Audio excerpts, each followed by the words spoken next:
Vaughn, I'll turn over to you. Okay, thank you.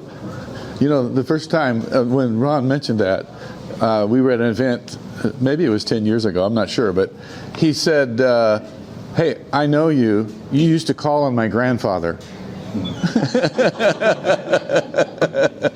Which is also true.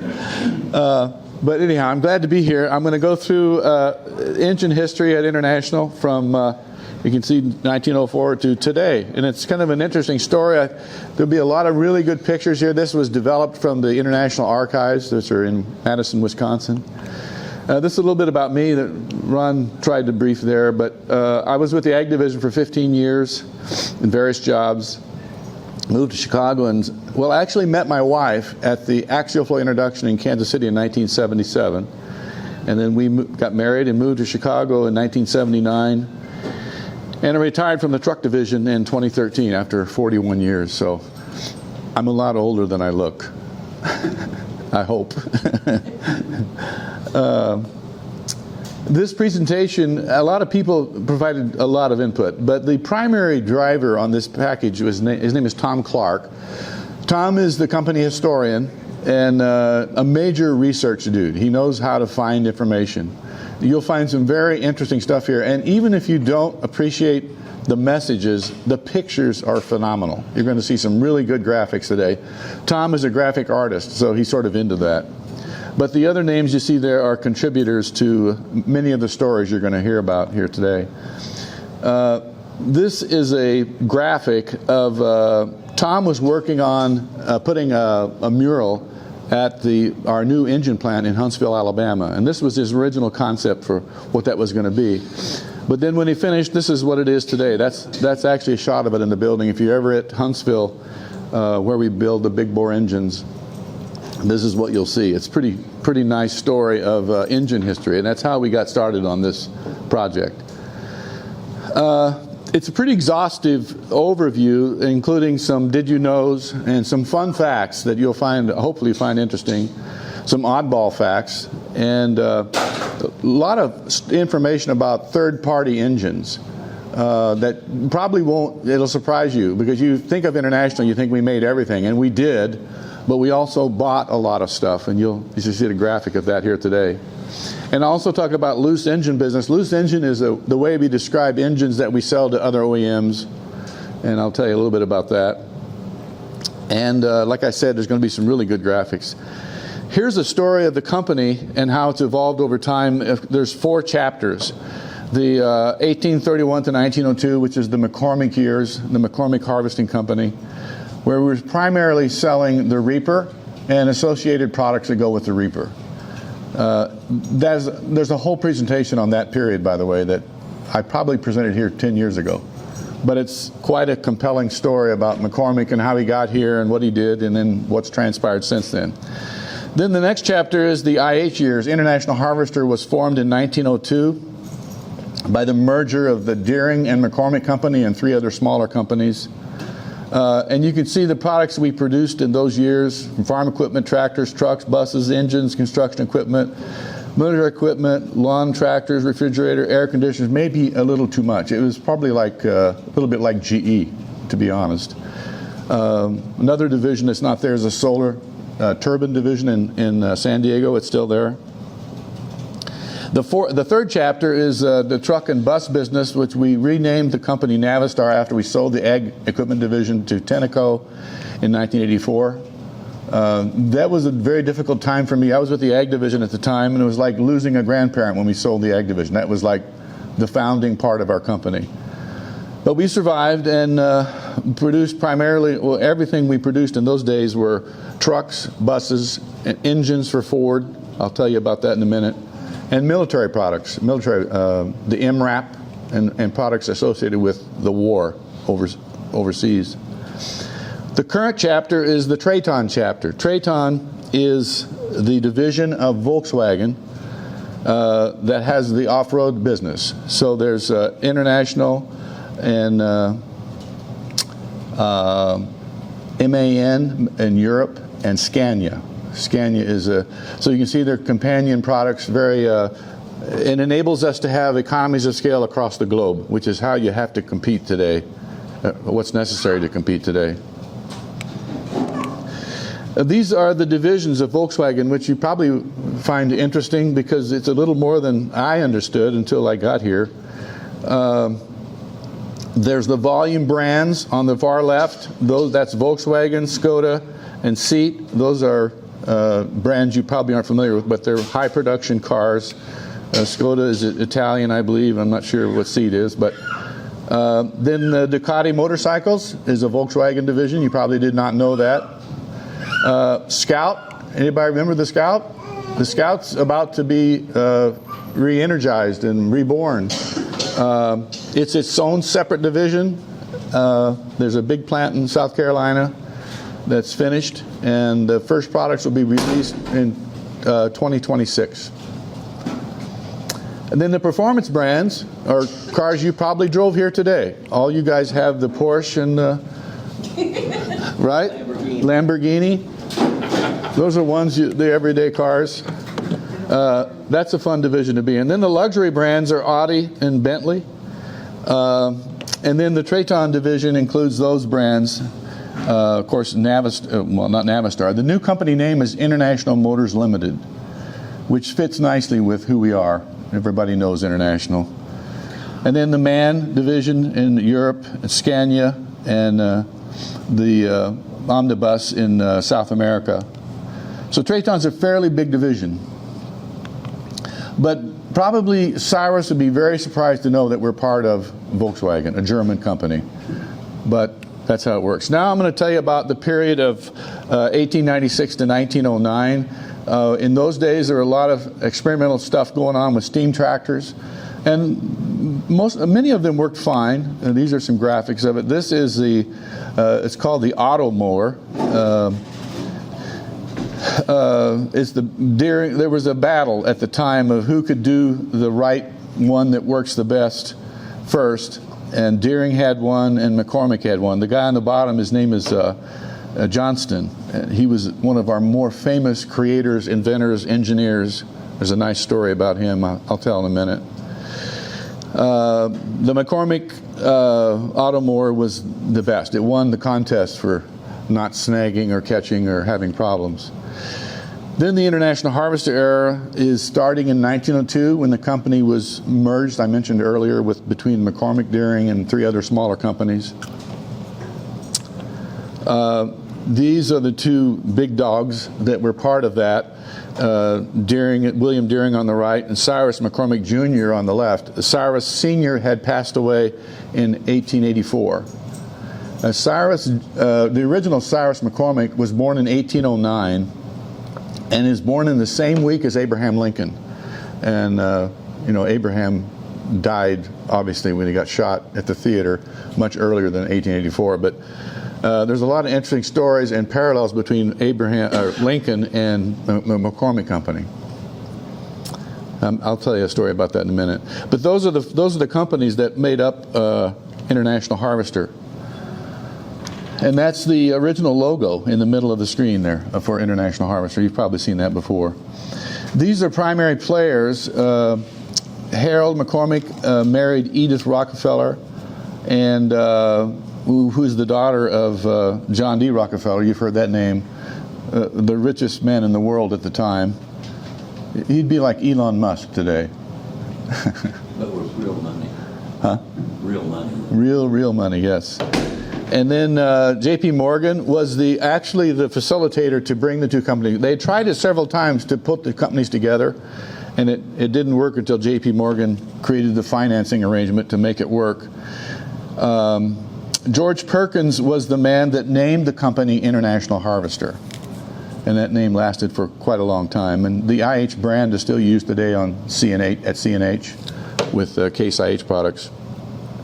There were a lot of conflicts between the McCormick and the Deerings, so they hired a general manager. His name was Clarence Funk, and you can see on the right, you probably wouldn't want to argue with him. He doesn't look like the kind of guy you want to fight with. Deering had also, in the same way on the Automower, they had a contest, so to speak, with the motorized buggy. the so-called George Ellis experiment on the left. As you can see, it doesn't have a steering wheel, it's got a tiller. It had a two-cylinder opposed engine underneath. Ed Johnston, here's back again working with the McCormick version of the motorized buggy. By the way, after the company was formed in 1902, both companies remained in the marketplace. There's McCormick dealers and Deering dealers. And later on, there were all kinds of debates. Government was overseeing issues with that because we were so dominant. When that merger occurred, International Harvester controlled 80% of the harvesting market, the reaper business. And today, by today's standards, it would not be allowed. It was so dominant. Anyhow, that's sort of the start of the vehicle business. Johnston made the first gas engine in 1904. And a lot of those engines, as you can see here, are stationary. That's an actual document from the archives on the left there. And they were pretty popular for a lot of applications. Here's the Wellman Seaver Morgan Company in Akron. Waukesha is a company in Wisconsin that helped with the engine, the cylinder castings, and the sleeves. The first cylinder sleeve was used by International Harvester, by the way. I think that's coming up here later. The IH Auto and Truck, the Auto Truck they called it, was occurred in 1907. So our first truck was built in 1907. Harvester's first gas engine was, as I mentioned, stationary engines from Ed Johnston's work. And you can see the applications there for the washer, washing machine, and grinders, and lots of applications. Here's a picture of the early engine catalog, gasoline engine catalog. Anybody know the term hopper cooled? You know what that means? They basically cooled the engines with evaporation off the castings. I had not heard of that until I started working on this presentation. The Victor brand were vertical engines as opposed to the horizontal. Most of them up to this point were horizontal, like the John Deere is a horizontal type engine. There was a 68-page catalog, one page dedicated to a tractor, another to just another engine. The traction engine is the origin of the word tractor. That the original descriptor was the traction engine, and they. What year was that? I'm not sure. I would guess it is about I'd say after 1907, so between 1907 and 1915. Because there's lots of people that want to claim the word tractor, and that's. Oh yeah, right, mm-hmm. Yeah. And now the period from 1910, so it was before 1910. So this is 1910 to 1919. The Milwaukee Works is a big factory we had there that made engines for the M Farmall, the H Farmall, and lots of engines. I'll show you those in a minute. You hear that engine running? That's the speaker on my PC. They ran slow, they had huge flywheels, and they worked. Another product catalog for IH engines in 1911. Harvester was really dedicated to promotions and advertising. We were the premier company at the time. We did the first motion pictures in Chicago, literally, for business. And still use it, as you can imagine. Today it's even bigger. Here is the hopper-cooled gasoline engine catalog. Waukesha engines were the first used in IH trucks in 1913, the Model F. It was a 42 horsepower four-cylinder engine, which is pretty advanced for 1913, very advanced. Here's a shot of those in application, stationary engines in application. This is the model F, G, H, G, K, J, K, and L from 1914 to 1921. They were built in Akron, Ohio. And you see this, oh yeah, see the hood here? The radiator is back in the back. Anybody know why we put the radiator in the back? Any of you old timers? Yes? I heard that the horse was competition for the truck, so in cities, people who had wagons and horses would sometimes take a screwdriver or sharp object Yes. and poke it through the radiator of their competition. Well, there was an organized group of people that did that. They were called the Teamsters. But that's the reason that the radiator was put in the back. Well, you can see a better shot of it there on the right. Then the Mogul brand of oil engines, 1915. Posters, shots of the tractor works in Chicago, which is no longer there, in Blue Island. Here's the 816 tractor. It was the IH Model G truck, used the same engine as the Model G truck, 1917. Four-cylinder block cast valve and head with removable cylinder sleeves. From the 1920 to 29, the S-Series speed truck, this is a real popular historic model, the S-Series. Had a Lycoming Model KB engine. It was an L-head, four-cylinder, 3.5-inch bore, 5-inch stroke, 192-inch displacement, starting to take shape as a more modern engine. The Akron, Ohio plant in 1923, the Fort Wayne plant opened because there was the Akron plant, they literally ran out of places for people to live. They couldn't hire any more workers for Akron because there's no housing. There wasn't railroad or water supply that they needed in those days. And there were at least two cities bidding to build the new plant. One was Springfield, Ohio, and the other was Fort Wayne, Indiana. No, that's wrong. Springfield was already there. It was another city, I can't remember. But anyhow, Fort Wayne won the bid, and the first truck was built in 1924 at Fort Wayne. That old factory is still there, by the way, and the old tower is there. This is the McCormick Deering stationary engine used in the 20s. Anybody know what that product is it's powering? It's a hay press. That's a hay press. We would call it a hay baler today, but in those days they called them a hay press.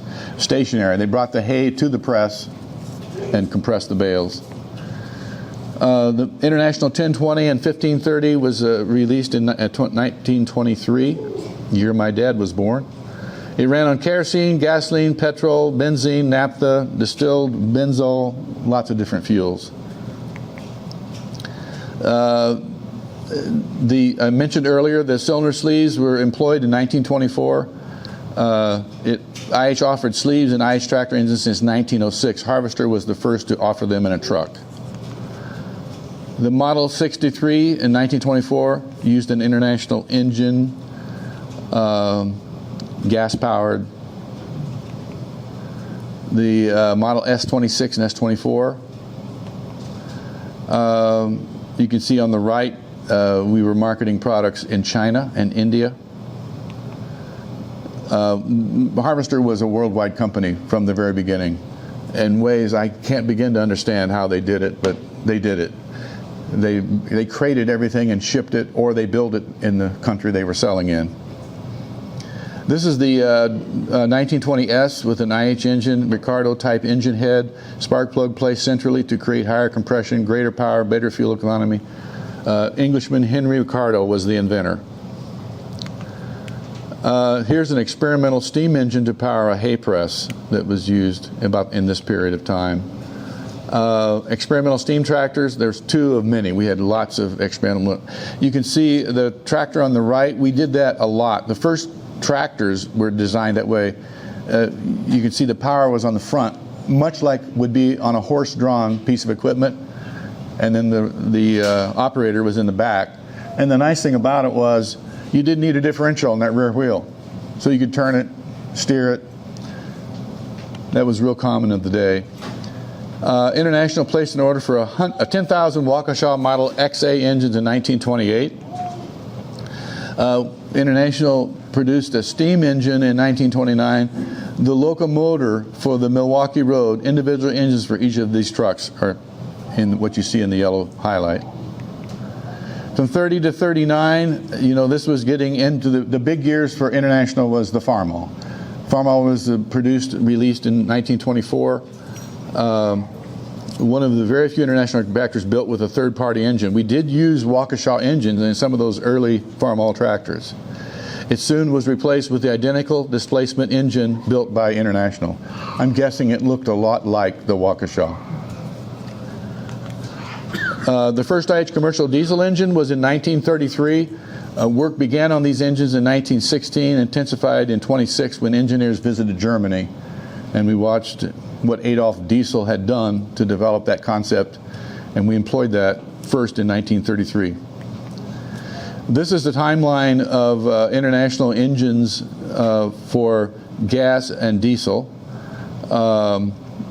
So the top line is diesel engines started in 1938, continue to today. The big bore engine that we use in International trucks today is produced by International in Huntsville. Gasoline engines were produced from 1904 to 1984.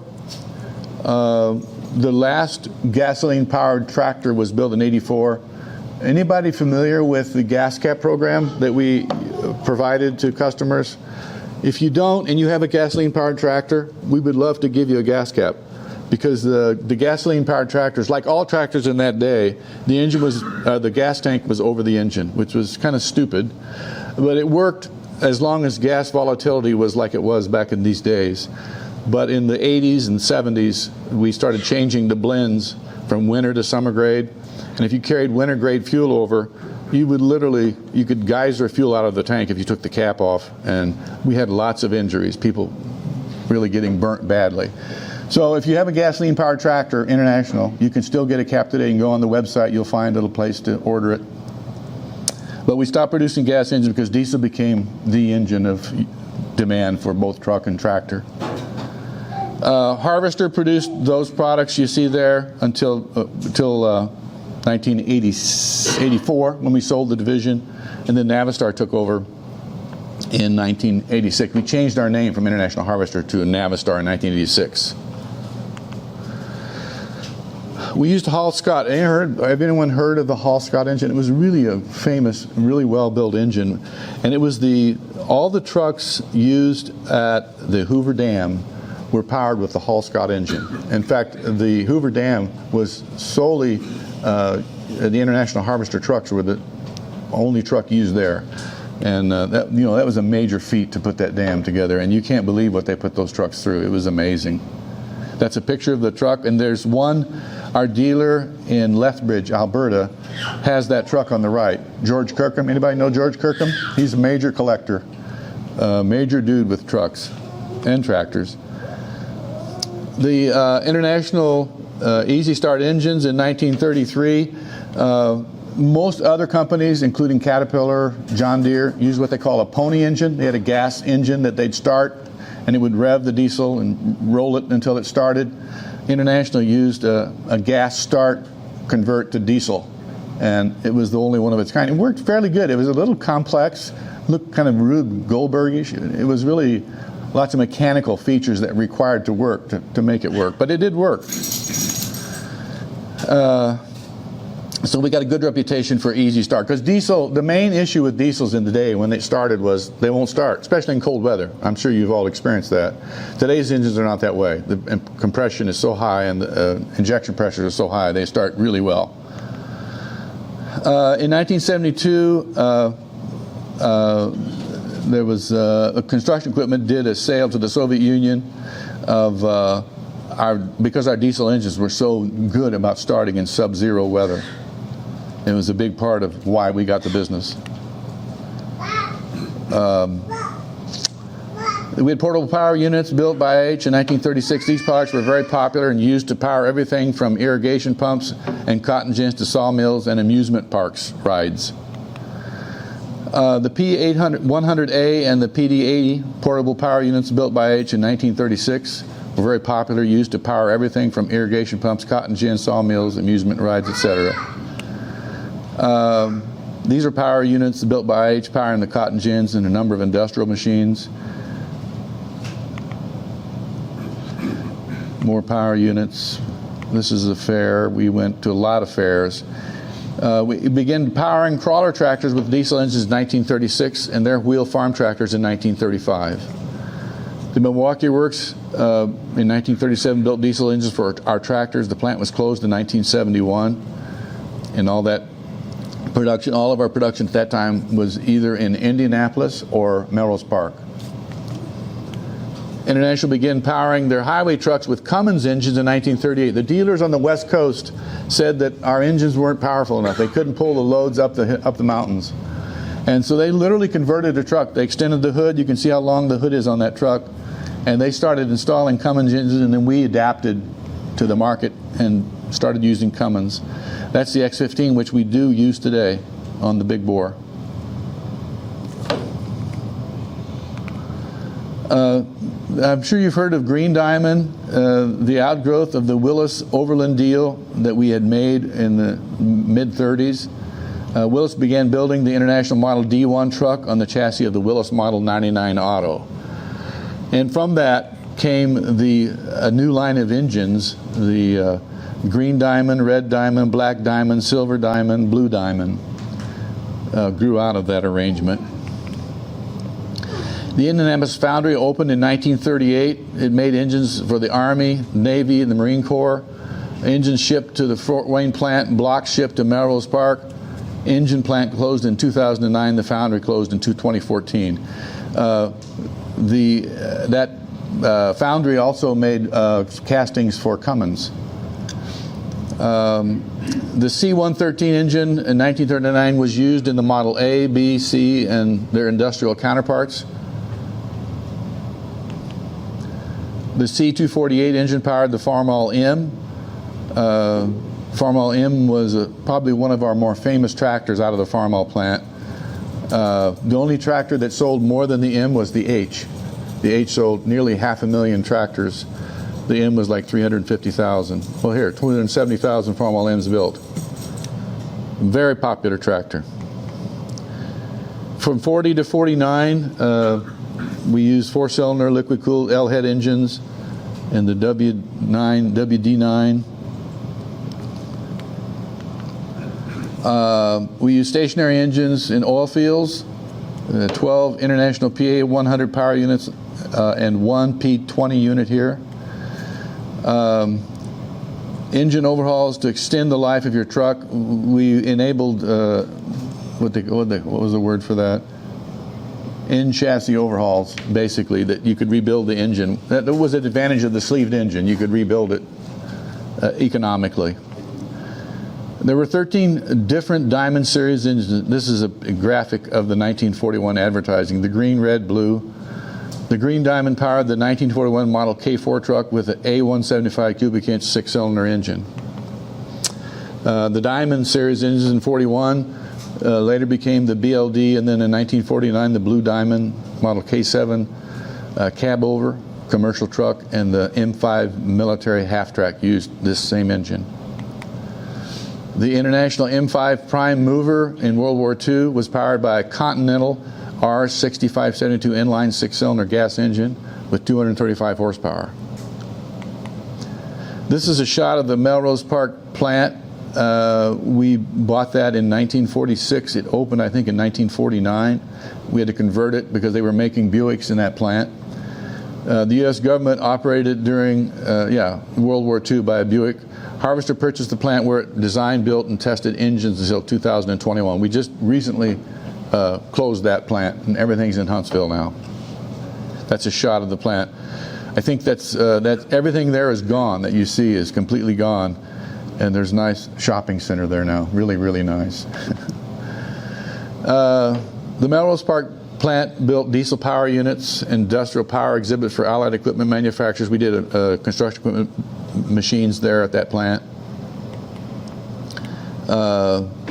We built diesel power units in 1947. And this is an exhibit showing those, pretty popular for irrigation units and other applications. This is the International 269 CI build engine powered International KB7 truck, later known as the Blue Diamond.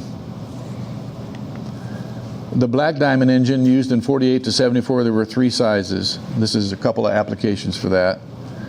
This is a shot of the Louisville plant, the tractor plant in 1949 through 1983. It had its own foundry and engine assembly plant. In fact, that plant housed the gear cutting tools for transmissions we put in the Farmall tractor. They were actually done in Louisville. This is an advertising brochure for the power unit advertising. 50 to 59, the V8 engine line in Indianapolis, Indiana, widely recognized as the largest exclusive engine plant in the world, building more than 10 million engines. We were making 300 V8s a day for Ford in that plant. I finished this presentation. I was warming up for it, and I was talking to Tom. I said, Tom, you didn't have anything in here about noise. Anybody familiar with the noise engines? We used them in the 756, 856. There was nothing in this package about the noise engines. They just missed it. I said, that was a fairly significant part of our history. So I added this. I did an AI search, and it gave me all of this, which, you know, you don't have to be too smart today. You just go on the computer and punch in a question, and you come back really smart. But the noise engines were pretty popular, and they used a CR injection pump. We used them in a lot of our tractors. There's some of the models there on the far right, the D320, the 358, the D310. You guys remember those engines? That plant is no longer there. Case used it for a while, then they switched over to their current engine line. This is a Geelong plant in Australia in 1950. We did iron castings through 1982. The Model 350 tractor, I did not know this. We used a Continental engine in 1956, one of the rare Farmall tractors powered by a third-party engine. Did anybody know this? I got one of them. Do you really? Yeah, it's about 4 miles. No kidding. I've never seen one.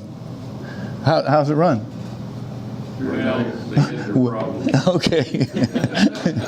So we're being honest now. This is the R Series trucks in 1957. They were light, medium, and severe heavy-duty models. 57 different engine options, including the IH Diamond engines, as well as Hall-Scott, Buda, and Cummins. So we used a lot of different engines over time. This is in Austin, a British A55 engine powered the International Metro Mite. You know, we started building these trucks in Bridgeport, Connecticut. We had a factory that built these trucks.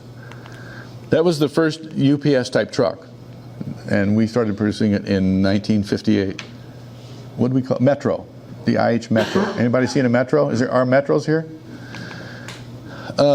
This is the Farmall 460, 560, used a 6-cylinder C221 engine in 1958. Tom said it had too much power. The engine did not have too much power. The rear axle didn't have enough strength. You old-timers remember that? We had a lot of issues with that tractor, but we stepped up and rebuilt them, and they're fine tractors now.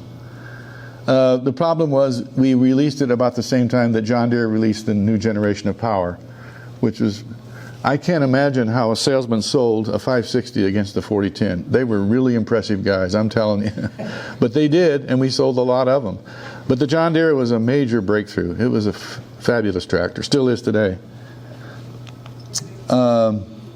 We made a big engine, the DT817, first company-built turbo diesel used in the TD25 crawler. That's a huge crawler tractor.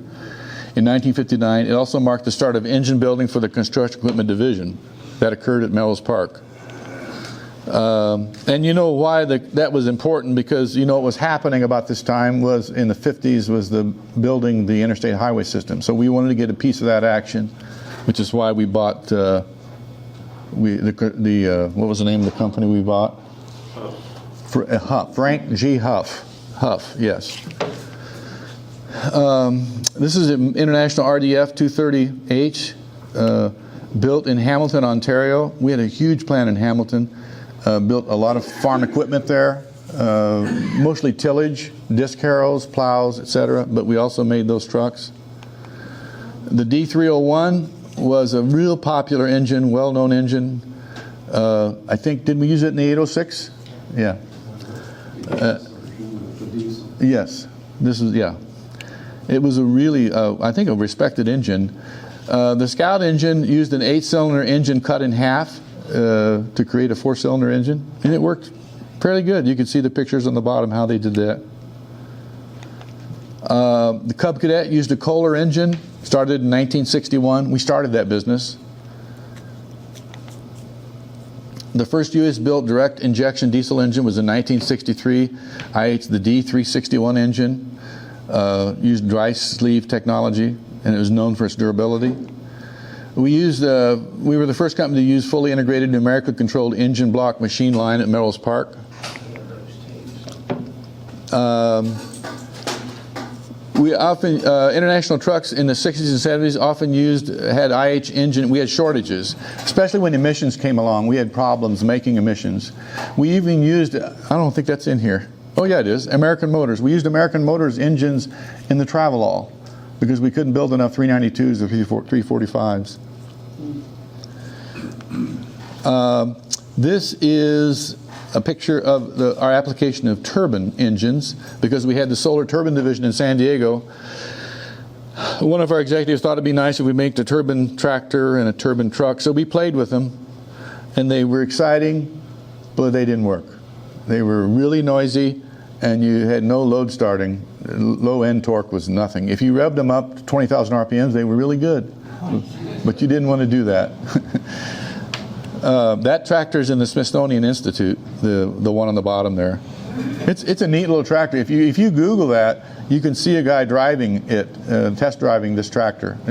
There's one that's been rebuilt in the Northeast. I can't remember where it is, but it's pretty cool. The DV462 was a V8 diesel powered. Many of our popular Lodestar models. Lodestar was a very popular truck. Cargo Star, Lodestar, all those models. Fleet Star. 70 to 79, this is when I started. This is the last decade of International Harvester, basically. From 80 to 89. Cummins, an international partner for a fuel economy test in 82. The L10 diesel paired with the International F-Series 2375 truck. We did well. It was starting to match components. We were using CAED graphics, CAD system graphics. The longest running sale of engines to any OEM in the world was Ford. We built 5 million engines for Ford. From the 6.9, 7.3 pump line nozzle engines, they were branded as Power Stroke. Ford picked their name. They're still using that name today. When Navistar introduced the T444E, which was the Huey engine in 1994, it was partially based on earlier IDEA, indirect injection technology. The Power Stroke evolved through 6-liter and 6.4 until it was discontinued in 2010. In all, Navistar built 5 million engines for Ford. So that's a big number. And we did really well with Ford early. We had trouble at the end because we couldn't make emissions, and we kept technology that they didn't want. They wanted us to go to common rail. We wanted to use Huey. We disagreed. Our executives in Ford didn't, and it didn't work out. They're making an engine now that's common rail, and it's pretty good. It looks a lot like our last common rail engine, surprisingly. But anyhow, that's quite a story. We built 185,000 engines for every year for 27 consecutive years, for a total of 5 million engines. These engines evolved over time and were branded by Ford as the Power Stroke Turbo.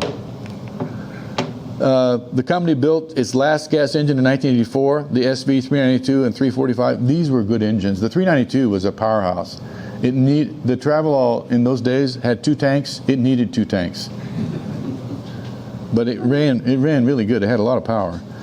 Now we're in the Navistar era from 1986. These are the engines we were using in those days, the 6.9 and the comparison engines that were being used.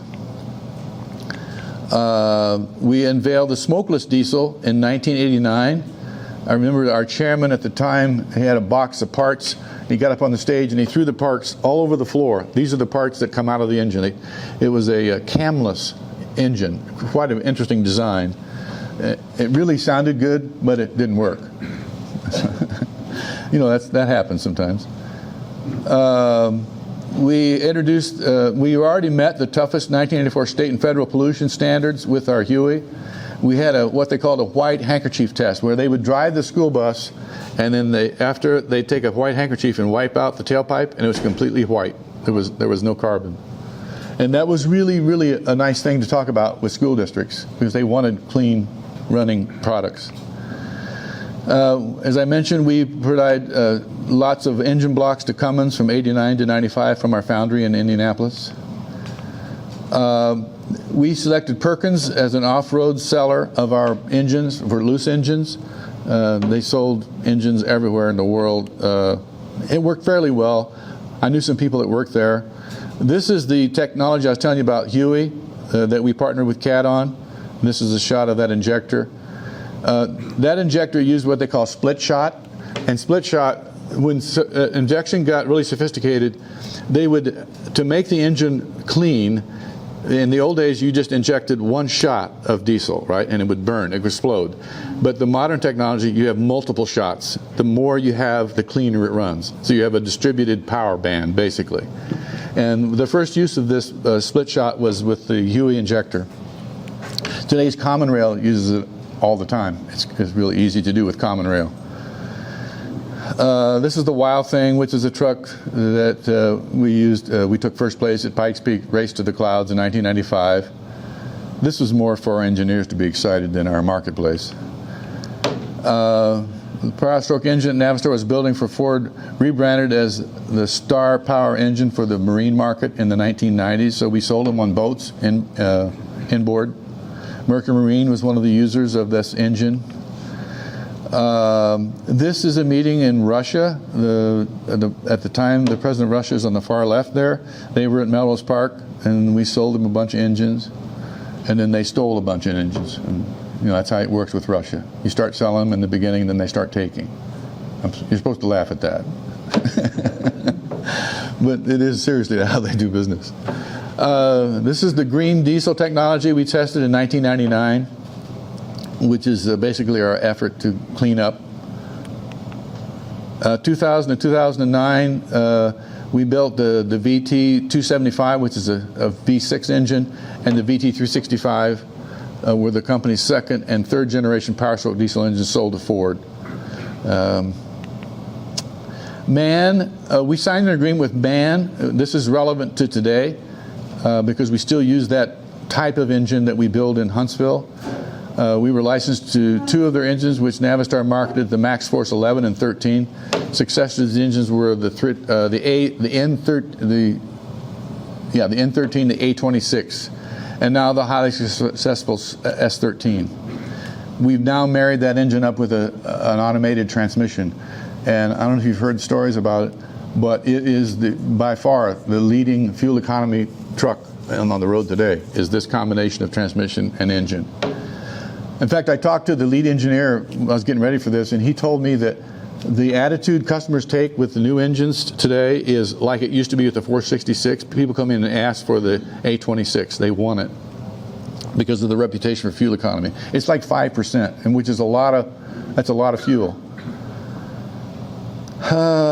We introduced the electric hybrid version of the medium-duty Durastar in 2004. Used a Max Force DT 225 horsepower. It was mated with an Eaton hybrid drive unit. We did a contract for 1,700 medium-duty trucks at the UPS in 2004. Guess how those engines were started? Anybody here knows? Ever seen an air starter? Air. Yeah. Every U.S. government vehicle built is required to use air, which is, by the way, insanely expensive. They've changed. I think they're back to electric now. But in those days, you had to convert everything to air start. This is the Max Force 3-liter turbo diesel engine exclusive to Brazil, used to power the Ford Troller. This is a high-tech engine builder in Brazil that we acquired, MWM, in 2022. This is the Huntsville plant that we now use where we make engines. The foundry built its 3 millionth engine in 2006 and closed in 2009. This is the MWM Max Force 10 inline 6.9 turbo. Was manually used for stationary power, but also used to power Volkswagen's Constellation series, medium series trucks like you see here. We had a deal with JAC for Mexico. The Navistar N13 was designed for international vehicles in 2010. Used a common rail fuel system as opposed to Huey. Huey was gone, and it delivered really excellent fuel economy. Had a compacted graphite iron crankcase, provided dramatic weight savings, multiple fuel injection events, so using the split shot technology continued, with isolated oil pan delivery, quiet and smooth ride, with horsepower ratings from 365 to 475. It was a good engine. This is our venture into electric vehicles. We had what they call the E-Star in 2010. It's built as a joint venture with the UK-based Modec, primarily in Europe. We rebadged our engines to Max Force in 2010. We were the only truck maker that had not switched to selective catalytic reduction, SCR. This was sort of, there's a story here about, it was a milestone for our company, because we just about went under because we made a fatal mistake trying to avoid using SCR. Our chairman was convinced if we could build a truck that didn't need it, everybody would want it. And he was right, but we couldn't build one. We tried, it didn't work. The Max Force DT engines, in many ways, is the embodiment of the best and the worst of the International engines, because we messed it up at the end. We used CNG in 2012. We ended production of both the VT and those derivatives in 2016, making the last V-configured engine by the company in 2016, which is quite a story there. I think we built 5 million engines and we stopped. The new powerful 12.4-liter industry-leading engine for Class 8 highway tractors. This is a 475 horsepower engine. It's 600 to 700 pounds lighter than the traditional 15-liter big bore. So people love this. It can get the same performance, and it's light, fuel, and major fuel economy advantages. Now we're in the Traton International era. I got 5 minutes. We're starting to play with electric. We have electric buses, medium products. Works pretty good for intercity delivery. Electric works. This is the S13 with the T14 transmission. The guy told me it's past 5% better fuel economy than any of our competitors. It's really a nice combination.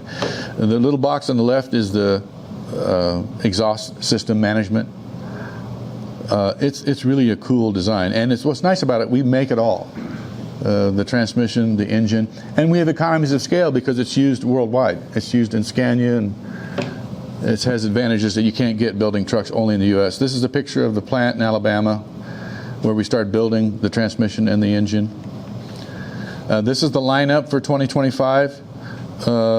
This little truck right here in the middle is the GM truck that we build, and we make our own at Springfield. We make one. It's a neat little truck. Only problem is it doesn't have, you can't interface with bodies like you can the interface that we have with International, where you can do sophisticated interfaces with controlling mechanisms. So, but it's a nice truck. It uses GM Duramax, and everything else there is International. This little truck here on the left is gone. That is the, what do we call that? The Lone Star. Lone Star's gone. It was a nice idea. The guy that did that, he's no longer here, of course, but he had a good idea to do that. It's a good-looking truck. You see them on the road; they really stand out. But it's very expensive to build, and most of the fleets used it as a reward for good drivers. They would give them, if they really had a good record for safety and on time, they would give them a Lone Star. Who builds that plate, that medium duty in the middle? Is it GM or is it International? It's a GM Parts. International builds it. Okay, so it's a good partnership. Yes. Well, they ask us to make their trucks, so we build those trucks on the line. And for doing that, they let us build our truck. So they seem to be rapidly growing in popularity. I see a lot of service trucks. Do you really? At dealerships. Yeah. Like instead of an F